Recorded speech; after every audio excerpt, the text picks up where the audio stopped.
Dahil pa-weekend na nga, ito, isang bagong pasyala ng aming bibida na naman. Dito sa unang hirit at malapit-lapit lang ito, mga 2 hours away lang ito. Yes, sa Tagaytay po yan. At sigurado mag-e-enjoy ang buong pamilya dahil maraming rides na pwede subukan dito. Tulad na lamang ito sinasakay natin, Art. Ito yung tinatawag nila na mini Viking ship. So, mini-mini talaga siya. Ang liit niya.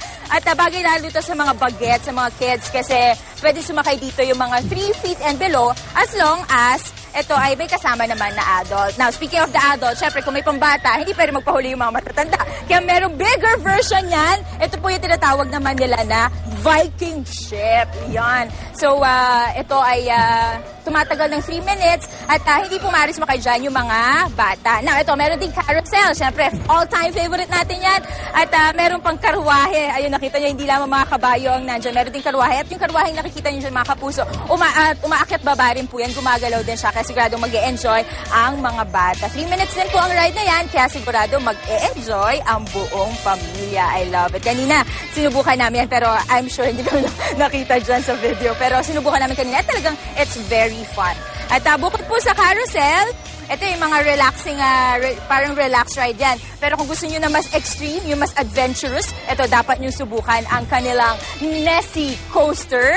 Para itong version nila ng roller coaster, although mas maliit, pero yung kanyang trail, yung kanyang dadaanan ay halos ganun din. Nakakatakot po yan, kaya dapat malakas ang loob ninyo at matibay yung puso. Pero okay lang dahil safe naman yan dahil meron silang seatbelt dyan. Kaya siguradong hindi naman, wala namang masamang mangyayari sa masasakay dyan. Ano pa pwede subukan dito?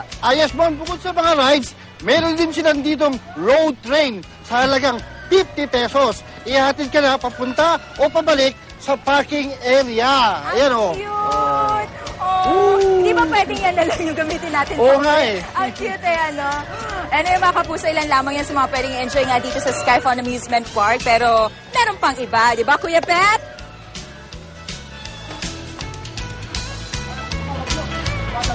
Tama ka riyan, Monica. Kung kayo naman ay naghahanap ng kakaiba, balikan natin ang ating all-time favorite, ang horseback riding. Mula alas 8 na umaga hanggang 10 p.m. Akalain nyo hanggang alas 10 ng gabi. Maaari kayong makapag-horseback riding kasama ang buong pamilya. At ito ay sa halagang 50 pesos lamang yung entrance fee para sa lahat. At bukod sa horseback riding, meron tayong pinagmamalaking Sky Eye. Kung ang London, may London Eye, tayo may Sky Eye. 32 gondolas ang pari nyo sakyan. A gondola is this round structure that you see here. It can be called a car, pwede rin gondola yan. At alam niyo bang air-conditioned yan? Air-conditioned. Oo. Tagaytay ka na, malamig na panahon, air-condition pa. Tawang-tawang nag-jacket ako. I like it. Paano? Sakay na tayo. Sakay tayo, okay? Mataas yan, 27 feet. Sinasabing biggest Ferris wheel in the country. Oh, lamig ah. Lamig! Okay, sama nga po pamilya. Let's go!